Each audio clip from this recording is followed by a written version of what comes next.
What's up guys, welcome to the Chess Giant. This is Solomon Ordell, and in today's video we cover Game 7 of the 2020 World Chess Championship between Carlsen and Nepo, and Game 6 was historic. Carlsen winning a game that lasted 136 moves, breaking the previous World Chess Championship record for the longest game ever and was nearly 8 hours long. So obviously both players were tired coming into this game with such a short turnaround. And here we see Nepo with the white pieces going back to his pet Ruy Lopez as he plays the moves e4, and against e5 we now see knight f3, attacking the centralized pawn on e5, and then after black defends it, going with the expected bishop b5. Carlsen doesn't change anything here and just plays the move a6, knight f6, and after castling kingside we see bishop e7, and following rook e1 we now see b5, kicking that bishop back to b3, castling kingside. And now guys, for the fourth time in this match we have seen this position. In game 1 we saw Nepo go with h3 and then Carlsen respond with the dangerous chess opening novelty of knight a5. I'm honestly thinking about making a video on this, offering up the centralized pawn but getting a ton of counter-attacking chances in return.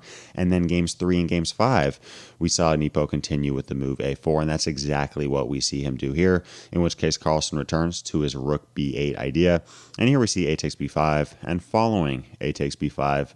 And again, as I said in the game 5 video, this rook may seem very active, but honestly, at least at the moment, it is an active rook, but it can't really go anywhere without getting captured. So here black is completely okay. We see the move h3, and now Carlsen continuing with d6. Now in game 5, Nepo continued with the idea of c3, inviting Carlsen to play b4, breaking this game open, in which case Nepo just continued with a d3, keeping his pawn chain intact. But here we see the move d3, and then following h6, preventing this bishop from even thinking about coming to g5, we see knight c3. Now in a position like this, there's really no reason for Carlsen to play b4.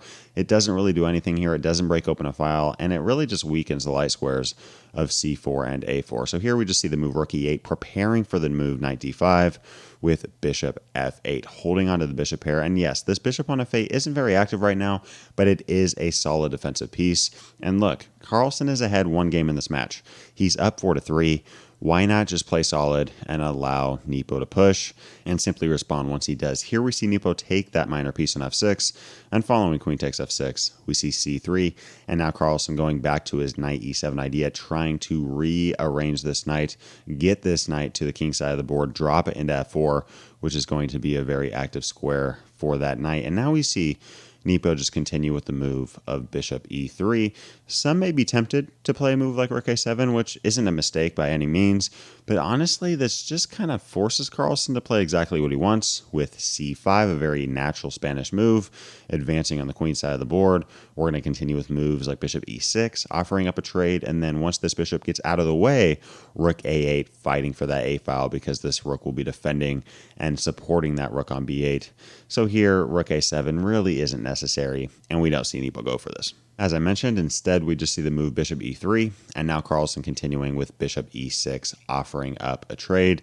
And now from Nepo, we see the move d4, expanding in the center of the board.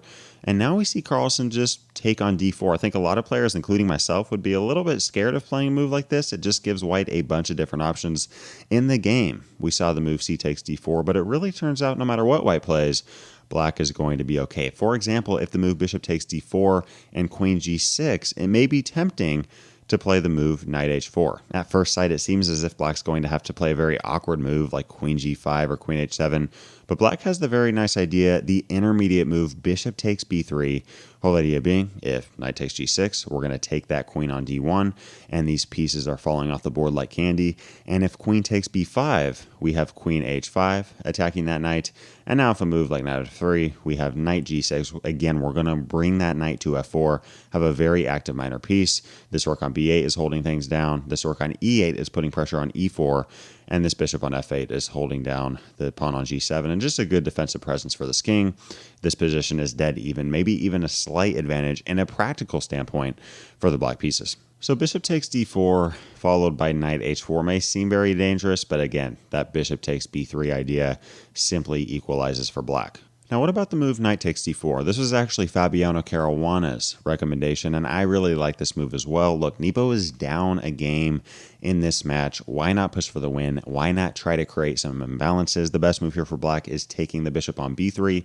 And now, after queen takes b3, black could play the move b4. This is black's best option, trying to create some kind of counterplay here. But again, I mean, white is okay. White can just play the move c4. And notice here, if a move like queen e5, a lot of commentators following the move queen e5 were saying that knight takes d4 wasn't the best idea because here black is simply able to equalize. But I personally, along with Caruana, do not understand this. I mean, even after a move like queen d3, honestly, I mean, I do think that white has a very nice game with these pawns on e4 and c4, and it's very hard for black to play this. I mean, if black even moves this knight on e7, we have knight c6, forking both the queen and the rook, and here it may seem tempting to play the move c5. Whole idea being it seems as if for a second black is getting some tactical ideas with queen takes b2. But guys, in this position, white has the trap bishop d4 attacking our queen. And after we take with the c pawn, rook e b1, and we have officially got our queen trapped. So guys, this was really the big position of the game, and I think that Nepo rushed the c takes d4 move a little too quick. He probably should have spent a little more time thinking about knight takes d4 and pushing for an imbalance and pushing for the win. But here we see the move c takes d4, and now Carlsen is able to equalize very quickly. He plays the move bishop takes b3, followed by knight g6, again eyeing that key f4 square. And now we see the move rook ec1, in which case Carlsen just responds with the move c5. Now in the game we see the move e5. The reason Nepo didn't take on c5 is because we're simply able to take back, and again, you can take on c5, but now we're going to take on e4. We have a very active rook. Again, this knight on g6 is eyeing f4. Our bishop is active, our rook is holding things down. We have a very active queen, putting pressure on f3 and b2, and here black has an active position. Why would Nepo want to go for this? I understand why he didn't. So opposed to taking this pawn on c5 and allowing black potential rook takes e4 ideas, opening this game up, we just see the move e5, and now Carlsen doesn't take on e5 because this would allow white to simply have a passed pawn on c5, but we see the move queen f5, keeping the tension in the center of the board, and it's at this point we start to see the pieces fall off the board. We see d takes c5, and after d takes c5, the bishop takes that pawn. We continue to see more trades. Knight takes e5, the rook takes back, and both of these rooks fall off the board. 10 straight captures, followed by the move queen c3, in which case, yet again, we trade down. We see the move rook c8, and here we don't see a move like rook c1 or rook a3 trying to hold on to this pawn, but simply playing rook a5. We see both of these pawns on the queen side drop off the board, and guys, we are officially at move 30, and at this point, I mean, there's just no way at this level that anyone is going to push for a win with nearly identical position and identical pawn structures, 3-3. And on top of that, it's a rook game. So here we just kind of see the pieces moving back and forth. According to the official rules, they cannot offer a draw before move 40. So we just see the pieces kind of move around. G3, H5, King G2, King G7. These pieces just kind of go back and forth. And here we actually see a threefold repetition by both sides, but neither player wanted to offer or call the arbiter over for a draw. So we see rook a6 check, King G7, and following rook a7, we finally see a draw agreed. So guys, this was game 7. Kind of a quiet game. Honestly, probably one of the least exciting to watch, but I totally understand it. I mean, they just got over a 8-hour slugfest where they gave it all they had.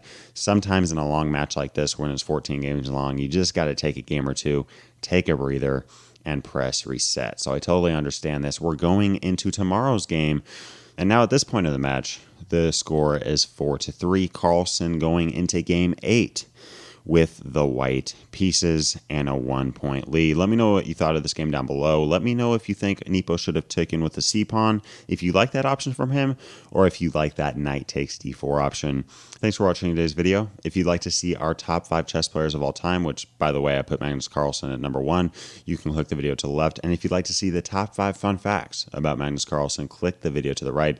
Leave a comment down below to let me know what other videos you'd like to see covered on this channel. And as always, I appreciate you guys. Thanks for watching. Peace.